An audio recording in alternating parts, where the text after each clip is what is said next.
Je pense dans l'affaire du stock qui disparaît dans nos petites et moyennes entreprises, ou alors les employés qui volent, et surtout les employés qui créent les propres business dans notre business.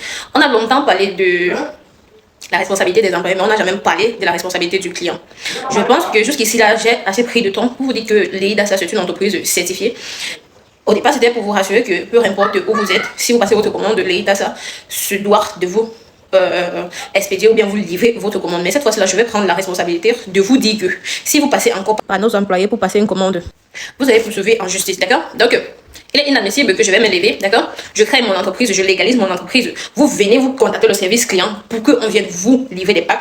Et ensuite, vous contactez les livreurs pour continuer à vous fournir le matériel. Vous ne vous demandez pas que les rabais sur les tarifs. Est-ce que c'est toujours l'entreprise qui offre ces mêmes prix-là? Déjà qu'au départ, lorsque vous avez acheté votre pack, ce n'était pas à ce prix-là. Je vais être très catégorique et très ferme. Je vais frapper fort sur le prochain client qui doit se lever, laisser le service client. Même si c'est sans allévant, je vous porte plainte.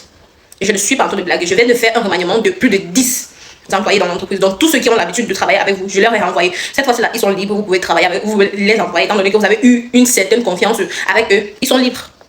Ils sont libres. Vous pouvez aller maintenant les employer. D'accord? Donc, le fait que j'ai légalisé l'entreprise, ce n'était pas juste pour vous. Aujourd'hui, je me sens protégée par la loi. C'est-à-dire que lorsque vous allez désormais arriver dans l'entreprise, ok, exigez un reçu. Il y a les caméras de surveillance qui vont notifier votre présence en entreprise. Et de ce fait, vous n'êtes pas autorisé à venir à l'entreprise, même si vous connaissez le lieu. Donc ne vous levez pas, même si nous sommes voisins, vous contactez le service client pour les informer que tel jour, telle heure, est-ce que je peux passer? Si on accepte avant que vous vous levez, vous venez passer votre commande. L'entreprise n'est pas ouverte aux visites de la clientèle. Vous contactez le service client et vous sachez exactement ce que vous venez faire sur place. Ok? Et vous exigez votre reçu. C'est-à-dire que si vous vous levez, vous venez acheter quelque chose à un employé de l'entreprise de l'EIDASA et que vous sortez sans reçu, vous serez poursuivi en justice. Je ne blague pas. Je ne veux pas qu'on ait plus tard des problèmes, que vous vous êtes levé, vous voulez juste être indépendant. Et puis un sans allévant vous faire devenir reseller. Ok? Parce que je comprends comment je suis disponible. Le service est disponible. Vous passez, vous demandez, je vais augmenter mon stock, ou alors je veux les allévants, ou alors je veux les antibiotiques. Vous partez demander à un employé de vous livrer. C'est son entreprise. C'est son entreprise, je veux savoir. Au point où vous prenez pour excuse que parce qu'il connaît déjà votre maison. D'après qui? D'après où? Si vous payez, on ne va pas toujours vous envoyer un nouveau livreur. Ou bien on ne peut pas toujours vous envoyer ce même employé là. Je vous dis aujourd'hui, c'est la dernière fois qu'un client se lève ici là, il contacte encore l'un de mes employés pour une quelconque livraison et que le stock ressort de mon entreprise. Parce qu'il arrive des fois qu'il partent même prendre les produits chez les grossistes pour venir vous livrer. Depuis quand vous arrivez à la ferme sans me notifier et qu'on vous dit de repasser après ou bien alors de patienter à la maison, un employé viendra vous livrer sans que je ne sois au courant. D'après qui? D'après où?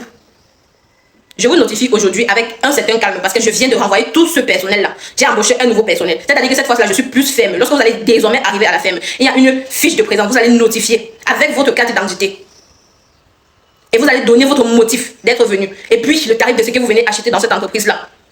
On ne badine pas chez les Indasa. Donc, vous m'arrêtez très vite ce comportement que vous allez venir pour une première fois, vous achetez le matériel ou contournez, vous partez causer avec un employé pour qu'il vous livre. Que ce soit la dernière fois.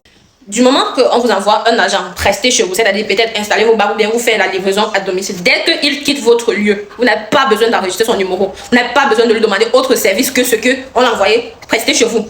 Vous supprimez le numéro et vous contactez le service client pour le suivi. Ou bien pour vous ramener un autre stock. Si vous avez même un problème avec l'agent qui est venu prester, vous contactez le service client. Il n'est pas responsable de cette entreprise. D'accord? Je me fais comprendre aujourd'hui. Je ne vais pas me répéter. Parce que du moment où je vais constater que vous continuez dans cette bêtise-là, je dépose les dossiers, je donne à mon avocat, je ne serai plus derrière. Même si on vous enferme pendant 10 ans, je n'aurai aucun remords. Regardez-moi droit dans les yeux, je dis je n'aurai aucun remords. Je ris beaucoup et je m'énerve très vite. Concernant mon argent, je ne blague pas. Donc que ce soit la dernière fois que je vous vois en contact avec un prestataire que je vous ai envoyé et que c'est lui qui continue à venir voler mon stock pour venir vous livrer. Je ne suis pas en train de blaguer avec vous. Que je vous dise aujourd'hui et que ça s'arrête. Je ne vais pas citer les noms ici là pour ne pas vous mettre la honte au corps, mais que ça s'arrête de façon anonyme. Voilà. Les gens vont se lever, créer les entreprises que vous n'avez pas pu, mais vous voulez venir faire tomber cette entreprise-là. Ça ne se fera pas chez les Indasa. 10 personnes sont libres aujourd'hui. Venez bien les employer. Ils sont libres. J'ai même vu dans le téléphone, vous venez dire à mes employés que vous êtes malade. D'après qui? Depuis quand est-ce qu'on offre les services de soins de santé chez les Indasa? Je suis malade, tu passes quand à la maison? Fais quoi? Vous êtes un poisson? Vous avez besoin d'injection? Vous êtes un poisson?